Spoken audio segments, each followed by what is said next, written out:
So another thing we preach big time is adversity turns into armor, struggle turns into strength.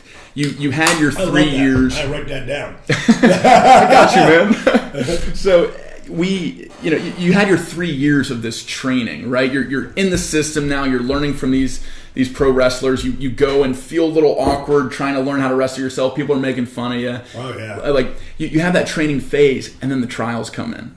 And the first trial is your first adversity. It's the first time where you've had that kind of beginner's luck. The stars are aligning. You're on your path, but then boom, you get blindsided. Yeah. What's the first adversity that you remember when you're starting out your wrestling career? What's the time you got knocked on your butt and had to get back up and keep going? Well, once they put me in the ring almost like in less than a month because I knew how to be a character in TV, and I was pretty athletic, and a lot of people hadn't seen that part of me, so they could put me out on shows, but they weren't going to use me enough to get me. You have to play guitar, but guitar is the best example. If you can play once in a while, you can learn a song or two, but you're never going to be any good. Yeah. But if you play guitar all the time, you can be amazing. Get the reps. So you got to get the reps. Exactly. So when it came to them not using me, I went back down to the power plant and I started where I'd learned, and I started training all those young guys. And I figured out the more I taught someone something, the more I learned. And this applies to absolutely everything. The more you teach someone, the more you learn. The more you learn, the better you get. And right when I started to get it, right when it looked like, okay, I'm 9 months into this, I'm gonna make some waves. Tore my rotator cuff. Oh, and they let me go. And I had 3 months left of my contract there, and it was like Bill Watts came in, and he just didn't see it in the 37 year. At that time I was 36. Like he didn't see it. And so I told him before he had a chance to let me go, because I knew he was. I said, Bill, I just want to let you know I'm not signing a contract, even if you offer it to me, and I'm sure you're not. But I'm going to go on the independence. I'm going to learn my craft. And Jake Roberts took me under his wing, of all people. I'd met Jake in the club. Jake had come into here in Atlanta to WCW, and him and Bill didn't get along. And when I tore my rotator cuff, I hadn't seen Jake for a couple weeks, but for the month and a half that I was with him, I was like, me and Kevin Nash were his chauffeurs, his bag boys. We did whatever we could do to learn from the master. Sure.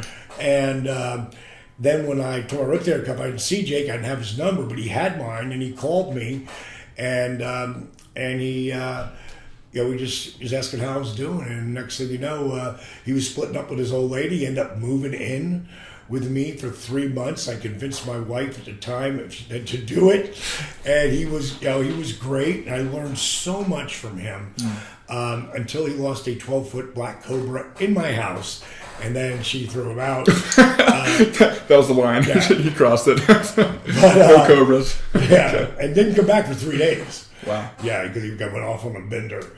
But the deal was, though, he still would. I could call him up wherever he's at, and he'd sit down and watch my tapes with me, and he really helped me a lot.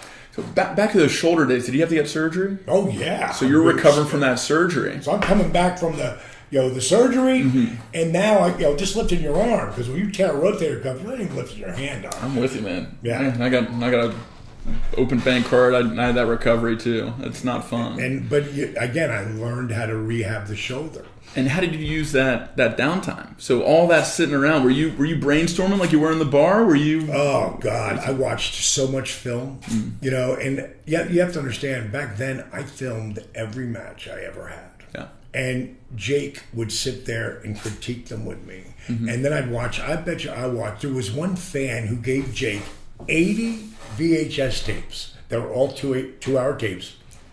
It was nothing but Jake Roberts. Wow. Nothing but Jake.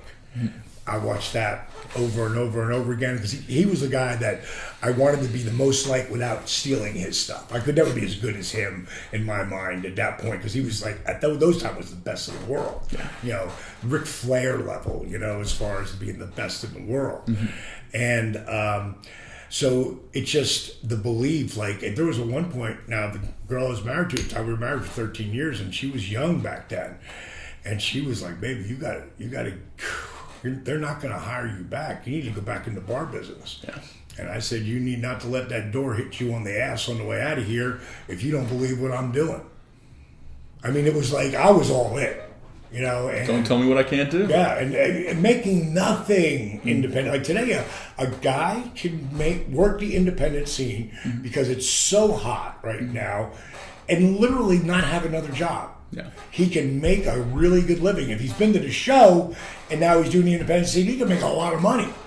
But back then, unless you were a top star, you made nothing. Wow. And but made enough to semi-pay the bills and go into debt a little bit. But I was betting on me. I was gambling on me. And then at some point, and it took, so that was like 92, 93, 94, 95, I was awarded Most Improved Wrestler of the Year.